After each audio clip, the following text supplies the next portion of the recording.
신명기 강의 48번째 주제입니다. 못 본 채 하지 말아야 할 일, 이런 제목으로 하나님의 말씀 또 은혜를 나누겠습니다. 우리 수요일 날은 계속해서 신명기 말씀을 살펴보고 있죠. 근데 조금 지루한 감이 없지 않아 있습니다. 왜냐하면 계속해서 반복적인 또 율례와 규례들, 사실 모세의 고별 설교기 때문에 모세의 고별 설교 가운데 가장 중요한 가나안에 들어가서 우리가 행해야 할 각종 규례와 하나님 나라의 질서를 담고 있어요. 근데 그것을 이스라엘 백성들에게 끊임없이 반복적으로 이야기하고 있는 이유가 있는데, 그것이 뭐라고 그랬습니까? 그들의, 이스라엘 백성의 정체성, 영적인 정체성. 저와 여러분들이 하나님 나라의 구원받은 성도로서의 가지고 있는 정체성이 있는 것처럼, 이 정체성이 흔들리잖아요. 그러면 세상의 수많은 죄의 유혹 앞에 우리는 속절없이 무너지는 거예요.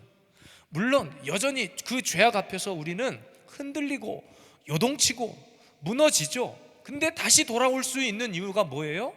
정체성 때문에. 내가 하나님의 나라의 백성이었지, 내가 하나님 나라의 기업을 유업으로 받은 자였지, 이것을 딱 깨닫고 다시 돌아오는 거예요. 그것을 우리는 그리스도인의 정체성이라고 말합니다. 조금 더 쉽게 말하면 구별됨입니다. 구별됨. 그리스도인의 정체성은 다른 것 없어요. 세상과 우리는 구별되었다는 거예요.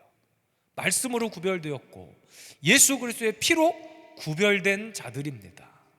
그래서 우리는 세상 속에 어쩔 수 없이 아직 이 땅에 남겨져 있기 때문에 세상 속에 살고 있죠.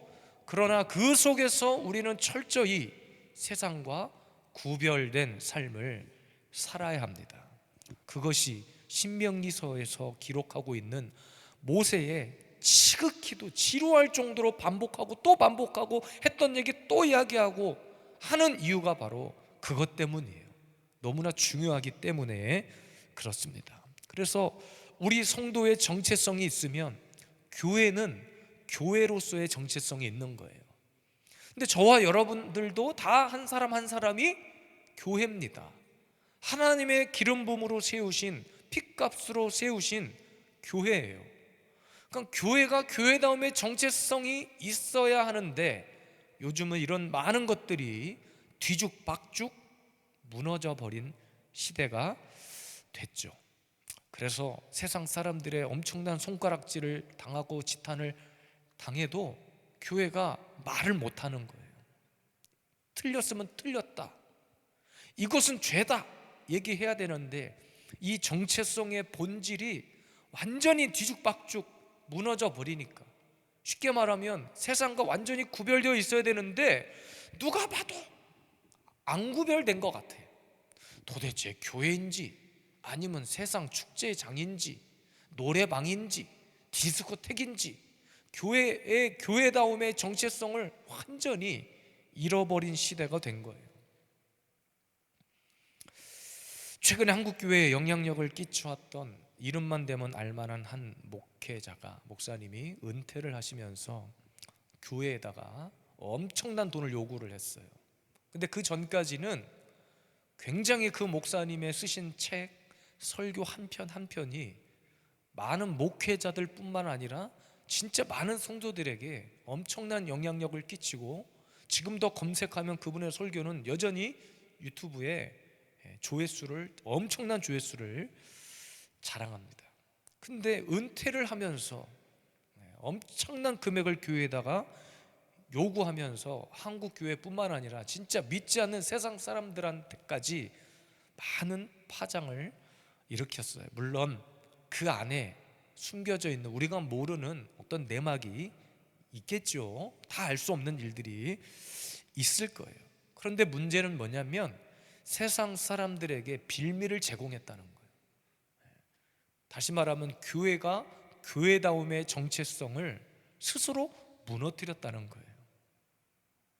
지금도 교회는, 특별히 목사인 저를 포함해서 다 마찬가지입니다. 우리 하나님 앞에 다 죄인이잖아요.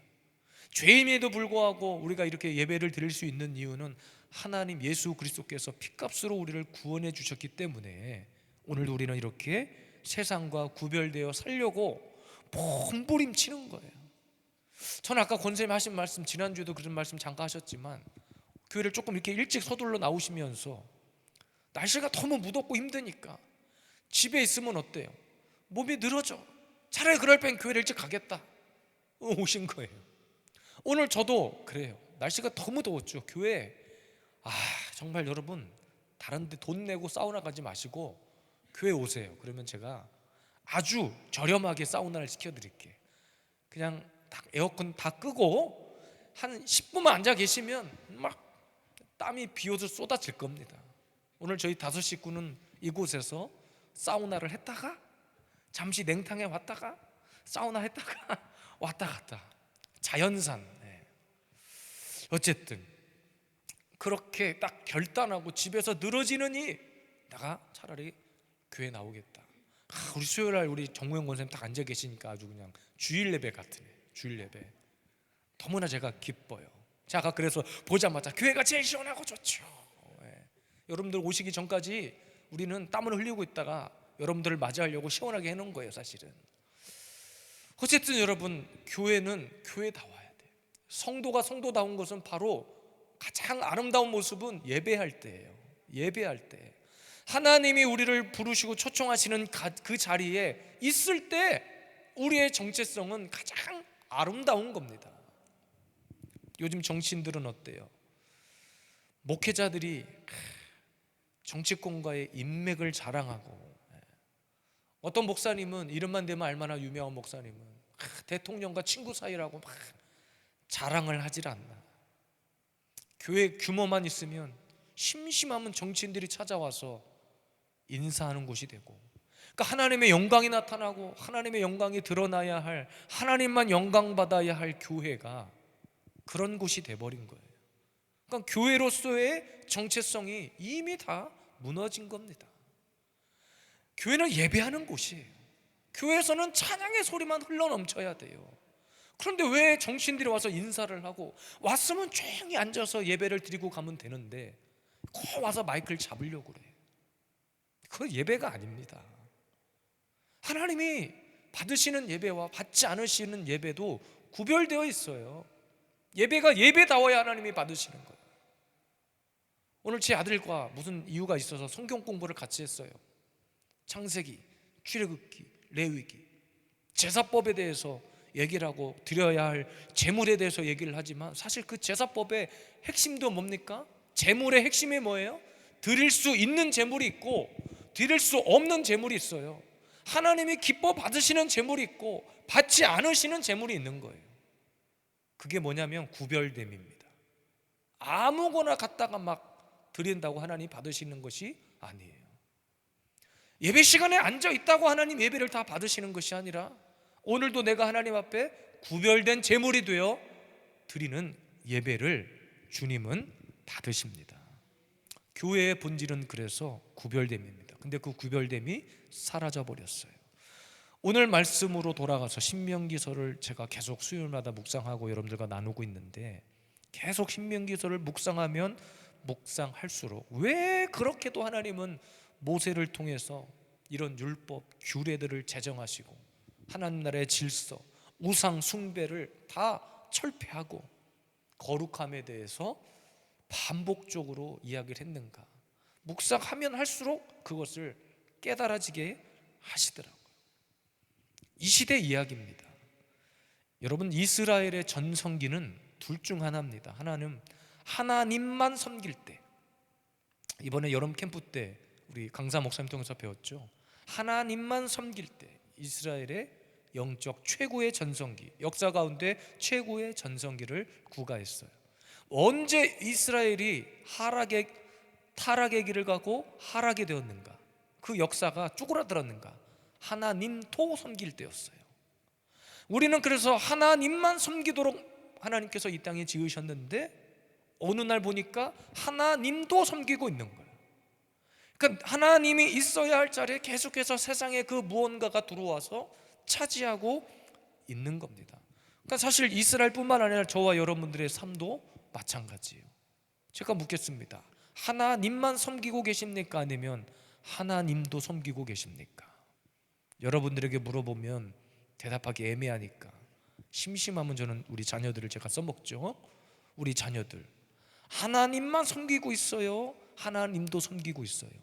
하나님만 섬기고 있어요? 하나님도 섬기면서 세상 쾌락도 약간 조금 섬겼다가 공부도 섬겼다가, 공부 쪽은 좀 아닌 것 같고, 아무튼 진짜 이거는 우리 신앙생활에 중요한 일이에요. 이스라엘 백성들의 정체성은 하나님만 섬기는 거예요. 저와 여러분들의 정체성도 하나님만 섬기는 겁니다. 오늘 말씀의 제목처럼 하나님만 섬기는 자들이 못 본 채 하지 말아야 할 일이 있어요.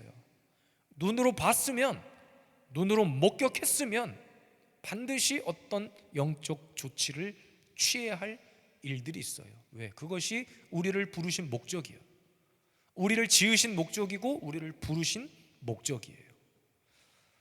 오늘 말씀을 통해서 우리 다시 한번 우리의 정체성을 돌아보고 회복했으면 좋겠습니다. 하나님만 섬기도록 부르심의 그 목적대로 살아가시기를 주님의 이름으로 축복합니다. 못 본 채 하지 말아야 할 일, 첫 번째 일은 길 잃은 자, 넘어진 자를 일으켜 세우라는 거예요. 4절 말씀 함께 읽겠습니다. 내 형제의 낙이나 소가 길에 넘어진 것을 보거든 못 본 채 하지 말고 너는 반드시 형제를 도와 그것들을 일으킬지니라. 오늘 말씀 본문에 우리가 1절부터 읽고 있잖아요. 1절부터 4절까지의 말씀에 반복적으로 등장하는 단어가 있는데, 무엇을 보거든 너희는 뭐뭐 할 것이요, 무엇을 보거든 뭐뭐 할 것이요. 그리고 1절, 3절, 4절에 또 뭐라고 반복하고 있냐면 이것을 보거든 못 본 채 하지 말고, 이것을 봤냐? 못 본 채 하지 말고. 그러니까 어쨌든 가나안에 들어가서도 너희들이 거룩한 백성으로 구별된 삶을 살아야 되는데, 그 구별된 삶을 사는 어떤 삶의 지침 중 하나인데, 이웃의 어려움, 또 위기, 아픔을 봤으면 못 본 채 하지 말고 도우라는 거예요. 자, 여기까지는 너무나 쉬운 얘기예요. 사실 여러분, 신앙의 문제를 떠나서 우리가 주변에 어려운 사람 보고, 어려운 이웃을 보고, 이웃의 아픔을 보면 교회, 이거는 신앙과 상관없이 어떤 도덕적, 윤리적으로 도와줘야 됩니다. 그렇지 않아요? 아니, 어려운 이웃을 봤는데, 그 어려운 이야기를 들었는데 모른 척 해버려요? 그냥? 요즘 말로 쌩 까버려요? 나만 잘 되면 돼, 이렇게 사실 거예요? 세상에 믿지 않는 세상 사람들도 그렇게 살지 않아요. 도와줘야 됩니다. 그래서 심지어 그런 일들을 직업으로 삼는 사람들도 있어요. 뭐 사회복지사나 진짜 사람들과의 그렇게 관계 맺는 걸 좋아해서 그런 일들만 하시는 분들도 있어요. 변호사들도 있잖아요. 돈이 없는 사람들을 무료로 변론해주는 사람도 있어요. 사회적 약자의 편에 서가지고 그들을 위해 아예 그 일만 하는 사람들도 있어요. 근데 여러분, 성경은 복음입니다. 복음, 영적인 원리를 담고 있어요. 오늘 말씀에 1절부터 보면 길 잃은 자, 길 잃은 양, 넘어진 가축들, 새, 참새, 길 잃고 넘어진 자들은 우리들의 모습이에요. 복음 없이, 말씀 없이, 예수님 없이 우리가 하나님을 만나기 전에 저와 여러분들의 모습이었습니다.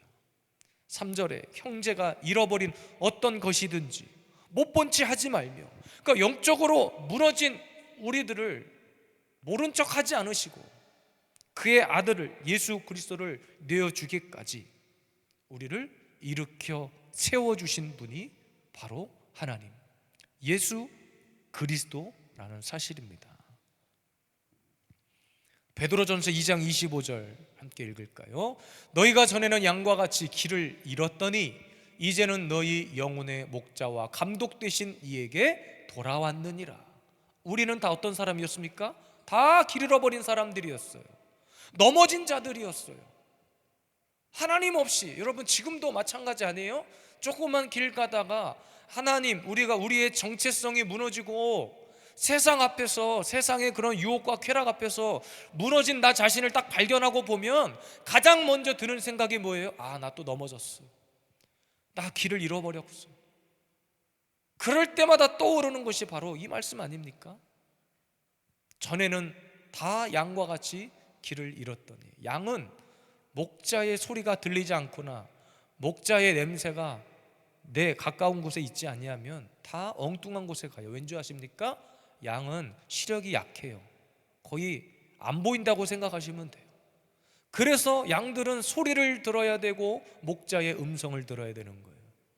우리가 하나님의 음성을 듣지 않고 하나님의 말씀에 귀담아 듣지 아니하면 우리는 다 길 잃고 넘어진 자들이에요. 언젠가부터 내 귀에 말씀이 안 들리잖아요. 언젠가부터 설교가 설교답게 들리지 않잖아요. 설교를 잘했냐 못했냐는 이건 나중 문제예요.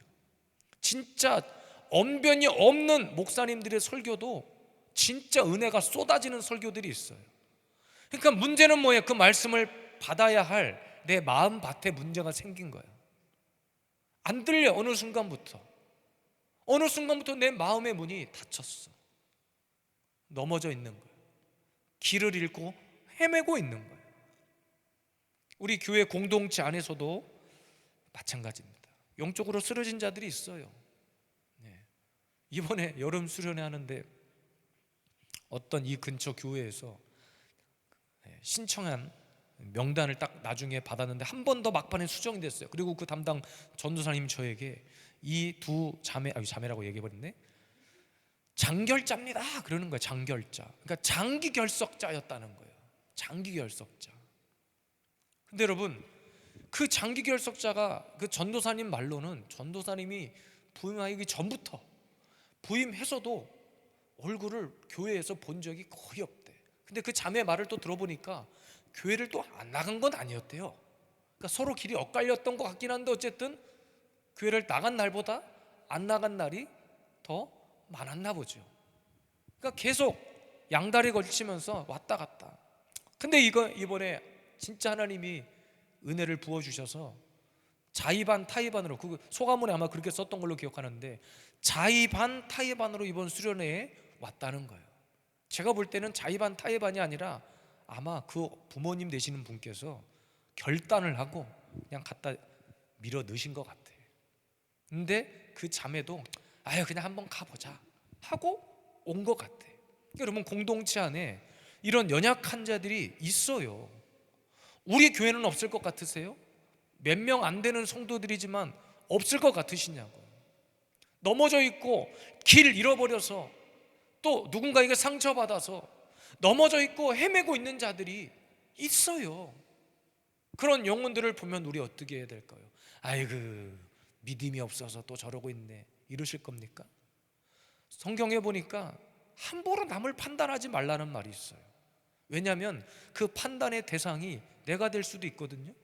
내가 저 사람 믿음 없다고 판단했는데 주님 보시기에 나의 믿음은 바른 믿음이라고 생각하는 거예요. 이건 영적 교만입니다. 우리에게 판단자, 판결자, 재판관은 하나님 한 분뿐이신 거예요. 여러분, 공동체 안에 이런 영적으로 쓰러져 있는 사람들을 보면 이렇게 세워줘야 돼. 이건 직분과 상관없어. 만약에 여기 계신 분 중에 누군가가 마음이 아파하고 막 쓰러져 영적으로 막 침울해 있어. 근데 하다못해 자녀들이 가가지고 위로해 줄 수 있는 거예요.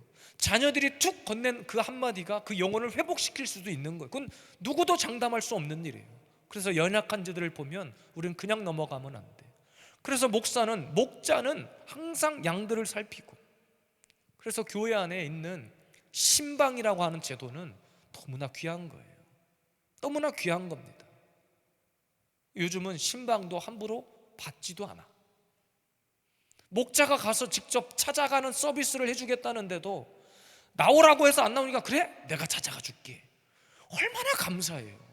찾아가서 복음을 전해주겠다고, 목자의 음성을 들려주겠다고, 잃어버린 길을 다시 되찾아 주겠다고, 찾아가 주겠다는데 오지 말고 막 큰일 나. 막 목사님 우리 집 안 됩니다. 막 차라리 오시려거든 집 근처 어디 카페에서나 잠깐 보시자고 그러고, 거기서 무슨 예배가 되고 무슨 기도가 되고 무슨 위로가 돼요.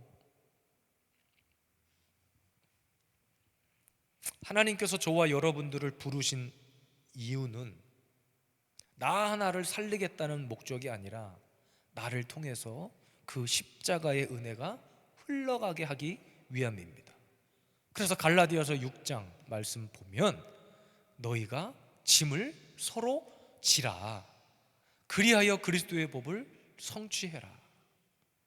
짐을 어떻게 하라고요? 내 짐을 갖다 얹어주라고요? 서로 지라고.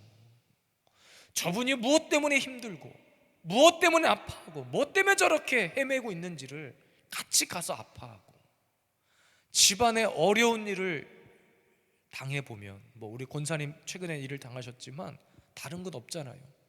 같이 그냥 그 자리에서 손 잡고 같이 그냥 울고 같이 한번 이렇게 포옹해주고. 무슨 말이 필요해요? 무슨 말이? 어떻게 사람의 말로 다 그것을 표현하고 위로한답니까? 목사인 저도 다른 것 할 것 없어요. 가서 예배 드려주고 가서 손잡아주고 가서 그냥 같이 함께 있어주고, 그것이 우리가 해야 될 일이에요. 근데 이 시대는 서로 짐을 지려고 하지 않아요. 자기 짐마저 다 그냥 던져 얹어버리려고 그래요. 그러니 공동체가 회복이 되겠냐고요. 그러나 주님은 그런 저와 여러분들의 길 잃고 헤매이고 넘어져 있는 우리들의 삶 속에 깊숙이 찾아와 주셔서 일으켜 세워 주셨을 뿐만 아니라 그 십자가의 은혜를 나를 통해 흘러가게 해 주셨다는 거예요. 그래서 여러분, 교회라고 하는 이 공동체가 너무 중요한 것은, 오늘도 잠깐 예배 전이긴 하지만 여러분들이 이렇게 일찍 와서 같이 차 한잔 나누고 같이 교제하고 삶을 나누고 말씀 나누고, 이것이 성도의 교제입니다. 이 공동체 안에 있는 것이 너무나 중요해요. 영적인 무기력함이 언제 찾아온 줄 아세요? 길 잃고 넘어짐의 일들이 언제 찾아오는 줄 아십니까? 공동체에서 이탈했을 때입니다. 그래서 예수님도 어린 양, 잃은 양 찾는 그 비유에서 잃어버린 그 한 마리의 양 때문에 모든 것을 거는 거예요. 그 한 잃어버린 양 때문에. 이미 공동체 무리 속에 있는 양들은 어때요? 안전해. 거기서 있기만 하면 돼요. 근데 거기서 이탈해서 절벽으로 떨어질지 이리의 먹잇감이 될지 모르는 거예요. 공동체 안에 붙어 있는 것이 너무나 중요해요. 그리고 공동체는 영적으로 그런 영혼들, 넘어져 있는 영혼들을 방관하는 것도 죄입니다. 아까 얘기했죠. 갈라디아서 6장 2절, 짐을 서로 지라. 이번 주부터 우리의 짐을 서로 나누시기를 바래요. 내 짐도 갖다 얹어주고 저분의 짐도 내가 짊어지고, 영적 지게를 하나씩 다 메고 오시길 바래요. 내가 오늘 그대의 짐을 지어주겠느라. 제 짐은 누가 지어주시겠습니까? 제 짐은 찬이가 지어줄란가? 누가 지어줄 겁니까? 제 짐 서로 그냥 나눠야 돼. 아까도 잠깐 말씀드렸지만 이번 캠프에서도 아까 그 두 자매를 예를 들어서 얘기했지만, 제가 볼 때 이번 연합 캠프의 주인공은 저 교회예요. 저 교회. 하나님께서 저 교회를 위해 이번 캠프를 저는 예비하신 것 같아요. 물론 모든 자들에게 은혜를 부어주셨지만 특히 저 청년들, 첫날 처음 저를 마주치는 그 표정은 24년도 첫 여름 수련회 할 때 정땡땡군을 보는 모습과 같았어. 딱 앞에 앉아갖고. 우리 하민이가 열심히 영상을 편집하고 있는데 이번 주에 보여드릴 거예요. 여러분들은 제가 마지막 날 끝나고 그냥 교제하고 방에서 쉬도록 안내해드린 뒤에 제가 청년들만 따로 모아가지고 다시 강당으로 가가지고 약 1시간 반 정도를 뛰었어. 너무 힘들었어. 제가 제 몸무게. 물론 아이들에게 맡기고 나올 생각도 했어요. 아이들에게 분위기만 좀 띄워놓고 또 전도사님이 계시니까 좀 하라고 하고 그냥 나도 좀 쉴까? 근데 안 되겠더라고. 왜? 저 아이들이 변했어요. 막 뛰기 시작했어. 영상 보시면 아시겠지만 거의 공중부양 수준이에요. 막 뛰고. 그냥 뛴 게 아니에요. 찬양 부르면 막 뛰고 춤을 추고 어깨 동무하고 막 그렇게 찬양했어. 권사님도 마음은 그렇게 하고 싶으신데 무릎 때문에 우리가 안 되잖아.